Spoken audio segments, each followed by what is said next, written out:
Bom dia a todos, Central Fluminense no ar mais uma vez. Hoje eu estou aqui com a companhia sempre ilustre do meu amigo Doutor Leinade. Tudo bom, Daniel? Como é que você está? Bom dia, meu amigo. Tudo bem? Mais um vídeo aí da Central Fluminense trazendo novidades. A gente sempre atento ao mercado da bola aí. O que a gente vai trazer de bom hoje, meu amigo? Pois é, Daniel. Hoje eu estou com uma notícia que confesso que me pegou de surpresa. Tem um time, eu confesso também que eu não sou muito perito em futebol asiático, futebol chinês, mas tem um clube, um tal de Jiangsu Suning, não sei se é assim que fala, que era o atual campeão chinês, que simplesmente fechou as portas, meu amigo. O clube fechou, o clube acabou. Era o atual campeão e acabou, encerrou as atividades.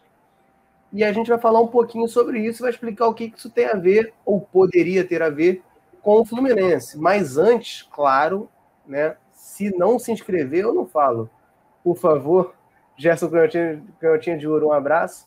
Se inscrevam aí, meus amigos, deixem um like no vídeo, compartilhem, deixem seus comentários, fala sobre o vídeo, fala sobre os jogadores que a gente vai falar aqui. Opa, spoiler. Fale tudo aí nos comentários, a gente gosta muito de ler vocês. E é isso aí, Central Fluminense sempre por aí. Mas então, Daniel, dei o spoiler já, né? O que interessa pra gente nisso, né? Um clube chinês fechando as portas. Bom, rapidamente explicando, esse clube ele é do mesmo dono da Internazionale de Milão, vulgo Inter de Milão para os íntimos. E o cara tentou vender, o dono tentou vender o clube, não achou compradores e o clube decidiu fechar as portas. Aí é que entra o que pode ser interessante ao Fluminense. Tem 3 jogadores que pertencem a esse clube que são brasileiros e que poderiam, possivelmente, acabar retornando ao Brasil. E é isso que eu queria conversar aqui hoje, se você acha que eles poderiam ser interessantes para o Fluminense. Então, indo mais direto ao ponto, vamos lá. O primeiro deles, cara, é um jogador que eu lembro de já ter sido bastante especulado no Fluminense, mas em geral não era nada muito sério lá para 2014 e tal, né, porque ele estava no Atlético de Madrid, já rolou esse papo, mas nunca aconteceu, que é o zagueiro Miranda. Você acha que seria um bom reforço? Miranda que já tem lá seus 30 e tantos anos, né? Foi titular na última Copa do Mundo, mas é um jogador de idade já avançada, Daniel. Cara, para mim ele já passou da idade, já. Acho que 36 anos para o Fluminense, que já tem uma espinha dorsal de bastante idade aí. A gente vê Fred, Nenê, Gídio, muito jogador acima dos 30. Eu acho que o Miranda não se encaixaria no perfil de 2021 do Fluminense.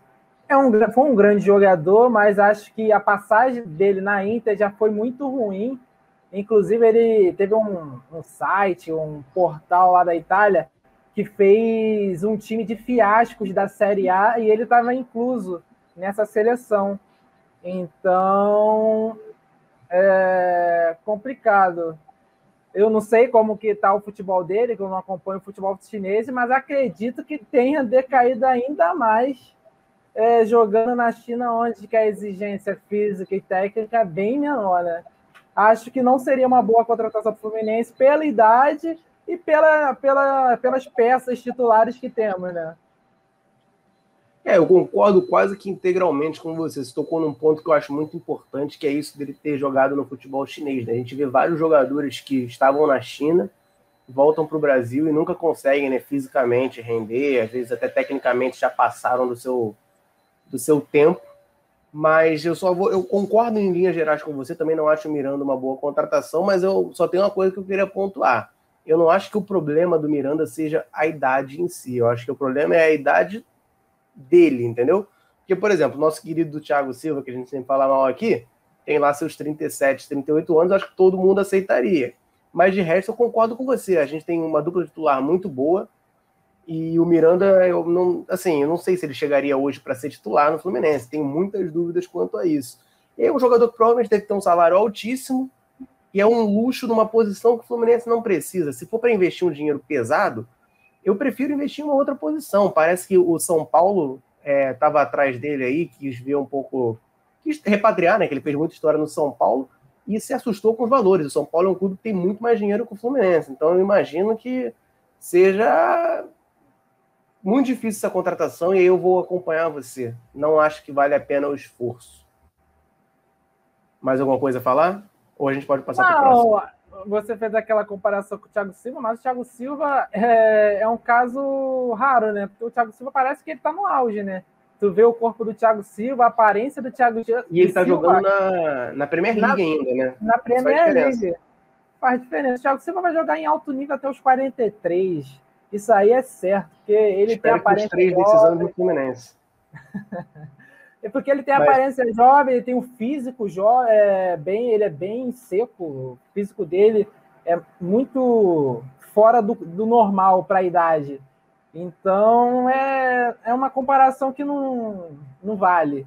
Não, eu só quis fazer essa pontuação. De resto, eu concordo. Acho que o Miranda não deveria vir, mas acho que a idade em si não fala tanta coisa. Porque o cara que é craque, ele rende, né? Mas agora, falando do jogador aqui dessa lista, que eu acho que talvez seja o mais interessante para o Fluminense, e esse já é um pouquinho mais novo, é um desejo antigo, tanto da torcida do Corinthians, eu nunca consegui entender por que a torcida do Corinthians tem esse tesão com ele, mas eles têm. Toda vez que fala alguma coisa desse jogador voltar para o Brasil, o Corinthians, o Corinthians, o Corinthians. E o Vasco, que foi o clube que, né, o revelou e que ele já falou várias vezes que tem vontade de voltar, mas que está na segunda divisão, né? Uma pena, está na segunda divisão, e eu acho muito difícil repatriar, que é o Alex Teixeira, né? O Alex Teixeira. Só antes de eu passar a bola para você, uma informação que eu acho importante da gente pontuar aqui. Já vou dar um spoiler da minha opinião. Acho muito difícil, tá, de vir, mas acho um bom jogador. Tem uma questão que eu acho que é importante a gente pontuar aqui. Em dezembro de 2020, saiu um papo de que estava rolando um projeto, né, lá da Federação Chinesa de naturalizar o Alex Teixeira para ele jogar uma possível Copa do Mundo pela seleção da China. Como aconteceu com o Alan, o Elkerson, que você fala aqui que Ricardo adora. Goulart. O Ricardo Goulart foi naturalizado também. Eu sei que o Aloysio Boi Bandido foi, Elkerson, enfim, uma galera. E aí rolou um papo do Alex Teixeira ser mais um deles. Então ele teria que ficar lá pela China, né? Ele teria que ser contratado agora que o clube dele acabou. Isso foi antes do clube dele acabar. Agora que o clube dele acabou, ele teria que procurar um outro clube na própria China para poder se naturalizar. Então eu não sei se isso talvez pese contra o retorno dele ao Brasil. Mas agora eu passo a bola para você. Cara, o Alex Teixeira é um excelente jogador. Ele fez boas temporadas pelo Shakhtar. Eu acho, para mim, na minha opinião, ele tinha condições de jogar em grandes centros europeus. Ele optou pelo dinheiro chinês. A China chegou lá no Shakhtar oferecendo rios de grana para ele. Ele foi. Errado não tá, quis garantir sua independência financeira. Só que bola ele tem muita. Se ele viesse para o Fluminense, ele ia ser patrão do time, escolhe camisa, escolhe a hora que ele vai jogar, contra quem ele vai jogar. Mas assim, é difícil, né? Pelo alto salário que ele ganha lá na China, pela essa questão que você falou da naturalização, acho muito difícil, muito mesmo, uma volta dele ao Brasil agora para qualquer time. Não cara, só falando sobre o salário aqui para te completar, eu vi que ele ganha papo de 60 milhões, quase 70 milhões por ano. Ele teria que reduzir drasticamente. Como é um jogador de 31 anos, às vezes, né, por exemplo, o Fluminense é do Rio de Janeiro, ele é cria aqui daí de Caxias, né? Você mora em Caxias, daí de Caxias, então talvez, às vezes, ele quer voltar, ficar mais próximo da família, e aí ele poderia reduzir um pouco o salário, mas eu acho que para vir para o Fluminense ele teria que reduzir quase que 100% desse salário aí, né? E tem outro detalhe, né? Ele tá com 31 anos, ainda dá para considerar um auge físico, ele ainda não tá, tá com lenha para queimar ainda. Pois é, e para mim o ponto mais importante que eu fiquei assim, muito, putz, cara, podia ter chance, é que eu acho que é uma posição muito carente do Fluminense. Aparentemente, Mário Angione, né, o pessoal aí que gera o futebol do Fluminense, discorda, mas eu acho que a gente precisa de um meia, de um camisa 10. Eu não confio mais no Ganso, o Nenê já é um senhor de idade, então eu acho que a gente precisa do Alex Teixeira, pelo que eu tô vendo aqui, pelo que eu vi na internet, também não acompanho o futebol chinês a fundo, ele tem jogado mais aberto, mas ele sempre foi um articulador, né? Então, assim, mesmo que ele jogasse mais aberto, ele é um cara de criação de jogada. E eu acho que isso falta muito ao Fluminense. Ele poderia ser esse cara, mas eu também não vejo com muito bons olhos, não. Quer completar alguma coisa ou vamos seguir para o próximo? Não, vamos seguir para o próximo. Acho que eu já falei o que tinha que falar. Eu acho difícil pelo salário, pela naturalização. É muito difícil vir para o Fluminense nesse momento. Uma pena, né? Eu acho uma pena. Uma pena, porque ia ser um dos melhores jogadores aqui no país. Do país, pois é. Também acho. E o último jogador aqui dessa lista, cara, talvez seja o menos conhecido, né, aqui dos brasileiros. Porque, na verdade, hoje em dia ele é italiano, né? Hoje em dia ele é italiano, já chegou a jogar pela seleção da Itália. que é o atacante Éder. Ele começou a carreira no Criciúma, mas saiu muito cedo, foi para o Empoli, ou para Empoli, né, que na Itália chamam no feminino os times, e fez a carreira dele pela Itália. Acho que o auge dele foi quando jogou na Internazionale, e aí agora ele está lá na China, já com seus 34 aninhos, também está sem clube. Você acha que poderia ser um atacante cascudo para ser o reserva do Fred, que o Fluminense anda buscando por aí? Eu acabei de pensar nisso. É um atacante cascudo, com experiência internacional, seleção italiana, Internacional de Milão. Jogou bem, chegou a jogar bem na Inter, tanto é que jogou na seleção. Seria um bom nome para ser, não ser reserva do Fred, mas dividir essa responsabilidade de gols com o Fred, já que o Fred não está tendo uma sequência grande de jogos. Ele não consegue engrenar 5 jogos seguidos. Foi um problema nessa temporada. Acho que o Éder seria uma boa contratação. A ver também essa questão de salário, porque o salário do futebol chinês, meu amigo, é uma coisa de outro mundo, né? É outro mundo. Mas aos 34 anos, jogador que já atuou na Europa, já jogou no futebol chinês, já fez seu pé de meia, talvez, com o Fluminense na Libertadores, fazendo um projeto para ele, talvez ele pensaria em vir para o Fluminense, vir para o Brasil, até porque o Mário já disse que iria aumentar a folha em cerca de 30%. Acho que seria uma boa tentativa do Fluminense esse jogador, porque qualidade ele tem.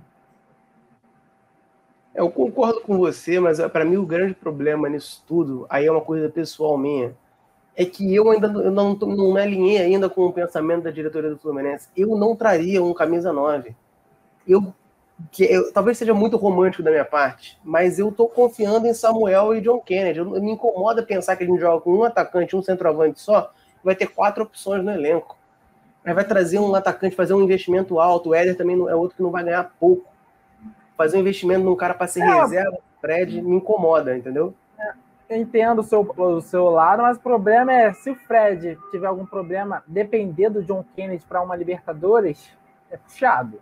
Tem isso, né? Acho que eu tô também contando muito com o Fred inteiro. E a gente sabe que ele não tá inteiro. E, assim, a gente pode chegar nas fases agudas da Copa do Brasil. A gente vai começar lá a terceira fase. Pesa, né, pro moleque de 18 anos. Lógico que ele pode entrar e arrebentar. Pode. Ele tem potencial para isso, ele tem bola para isso. Só que alguns jogadores sentem. E é normal sentir. Mas aí, essa contratação, se eu tivesse que fazer, eu buscaria alguém aqui pelo Brasil, mais barato. Eu não gasto, porque o Éder não deve ganhar, o Éder deve ganhar muito, entendeu? Aí você vai fazer talvez até mais do que o Fred. O Fred ganha 400 mil, dizem, né? Talvez ele ganhe até mais que o Fred. Tu trazer um cara desse pro banco. Embora eu acho que, assim, eu não, como eu disse, né? Eu não acompanho o futebol chinês, não sei como é que ele tá hoje. Mas ele já jogou muita bola na vida dele. Se fosse lá o Éder que jogou se eu não me engano, o auge dele, cara, foi na Sampdoria. Sampdoria. Foi lá que ele voou. Se fosse aquele Éder lá, pô, maravilha. Jogou na seleção italiana. Ele é mais jovem que o Fred, cara. Talvez. Mais jovem. Depende disso. E, assim, os jogadores que atuam por muito tempo no futebol europeu, o Nenê é um exemplo disso, geralmente tem um físico muito melhor, né? Que os jogadores que atuam aqui no Brasil. Então, pode fazer diferença. Para mim seria uma boa contratação. É só a questão de salário mesmo, que eu acho que poderia ser empecilho, mas eu veria com bons olhos, cara. Triste eu não ia ficar também não, cara. Confesso. Mas é isso, rapaziada. O vídeo foi esse. Deixem os comentários de vocês aqui, como sempre. Esses 3 jogadores aí, algum deles você acha que caberia no Fluminense? Vocês acham que a gente está completamente maluco aqui? Deixe seu comentário. Enfim, a gente quer ouvir vocês. Lembrando, o clube que eles jogavam não existe mais. Então agora é acertar salários com eles. Então, agora tem esse negócio de salários e luvas, claro. Mas, enfim, mas não precisa pagar nada para o clube, não precisa negociar com o clube. Então, assim, a negociação acaba se facilitando um pouco, mas eu ainda considero todas as 3 ainda bem difíceis, né? Mas, enfim, aí o vídeo é esse, né? Agradeço quem puder, como sempre, se inscrever, deixar o like, compartilhar com os amigos para esse vídeo alcançar cada vez mais gente. E, Daniel, quer fazer uma consideração final? Quero, meu amigo. Quero agradecer a vocês que estão acompanhando o Central Fluminense. Eu tenho observado que tem mais gente não inscrita assistindo do que os inscritos. Então se inscreve aí no canal, vai aparecer de novo a vinheta aqui para você se inscrever. Se você não se inscrever, o Wellington vai ser titular a temporada toda e eu sei que você não quer isso. Então esse é o meu recado e agradecer aí aos mais de 1.600 inscritos no canal, o canal cada vez mais crescendo e vamos com tudo, levando a palavra do Fluminense pelo mundo. Coisa linda, meu amigo. É isso aí. Eu falei isso aí que você falou no vídeo que a gente soltou mais cedo. Tá? Tô de olho nesses safados aí, cara. Estão vendo o vídeo sem se inscrever. Vou pegar todo mundo, vou apanhar todo mundo. Mas é isso aí, rapaziada. Central Fluminense vai ficando off por aqui. Um abraço a todos e saudações tricolores.